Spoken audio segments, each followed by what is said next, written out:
Հյուրերի ընտրությունը փորձում ենք կատարել ոչ թե ինչ-որ տարբեր թիմերի ներկայացուցիչներից ելնելով, այլ այն մարդկանցից ելնելով, այն իրավիճակներից ելնելով, հա, օրինակի համար ամեն մեկին ու որևէ սահմանափակում այդ առումով չունենք, անկեղծ ասած։ Այո, ունենք որոշակի սահմանափակումներ որոշ մարդկանց հետ կապված, որովհետև այդ մարդկանց հետ կապված սահմանափակումն ոչ թե քաղաքական է, այլ ուղղակի եթերը չի կարա ստացվի նորմալ։ Մենք view-ի համար մարդ չենք բերում։ Հասկանում եք, այսինքն եթե մենք կանչելու ենք Պողոս Պողոսյանին, կոնկրետ անուններ չտամ, լավ, բերեմ հենց լավ օրինակը, Բաբայան Սամվելին, եթե մենք պիտի կանչենք ստեղ,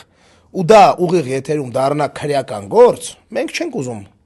տենց անենք։ Իսկ օրինակ կոնկրետ Բաբայան Սամվելի հետ դա կդառնա քրեական գործ, որտեղ մենք ոչ Կարպիս Փաշոն ենք, ոչ էլ այլ լրագրողների նման մարդիկ, որոնց հետ Սամվել Բաբայանը կարա ոնց ուզի խոսա, մենք սուս նստենք, նայենք, ասենք հա։